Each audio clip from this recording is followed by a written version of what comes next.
సుప్రీంకోర్టులో SC ST వర్గీకరణ ఏబీసీలు రాష్ట్ర ప్రభుత్వాల పరిధిలోనే ఉంటాయని 7 సుప్రీం న్యాయమూర్తులు ఇచ్చిన తీర్పును తెలంగాణ రాష్ట్రం నుంచి స్వాగతిస్తున్నాం.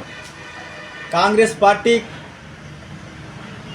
2023లోనే చేవెళ్ల బహిరంగ సభలో మాదిగ ఉపకులాలకు ఎస్సీలో మాల కార్పొరేషన్, మాదిగ కార్పొరేషన్, ఎస్టీలో గిరిజన ఉపకులాలకు Adivasi Tukaram corporation, Sant Sevalal corporation, Ekalavya corporation ఏర్పాటు చేసి వారి వర్గాలు అభివృద్ధి చెందే విధంగా కాంగ్రెస్ పార్టీ చేవెళ్ల బహిరంగ సభ, లక్షలాది బహిరంగ సభలనే జాతీయ అధ్యక్షుడు ఖర్గే గారు ప్రకటించింది.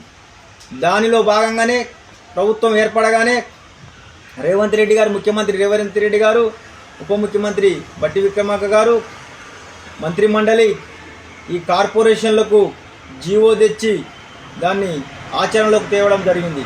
అంటే ఇది కాంగ్రెస్ పార్టీ మాత్రమే ఈ దేశంలో, ఈ రాష్ట్రంలో అన్ని కులాలకు, అన్ని మతాలకు, అభివృద్ధి చెందని వాళ్ళకు కూడా ఫలాలు అందే విధంగా వారి కార్యాచరణ తీసుకున్నారు. అలాంటి సందర్భంలో ఇలా సుప్రీంకోర్టు కూడా అలాంటి తీర్పు ఇవ్వడం చాలా సంతోషకరం.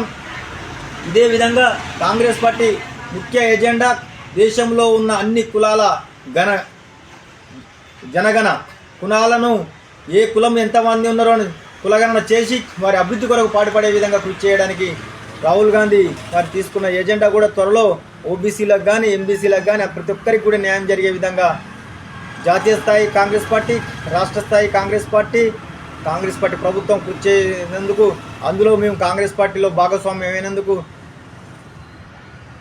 భారతదేశ ప్రజలు చాలా సంతోషం పడవలసిన రోజు నిన్నటి రోజు, సంబరాలు చేసుకోవాల్సిన రోజు. కాబట్టి ఈ తీర్పు వచ్చినందుకు కాంగ్రెస్ పార్టీ తరఫున న్యాయమూర్తులకు హృదయపూర్వక కృతజ్ఞతలు తెలియజేస్తున్నాం.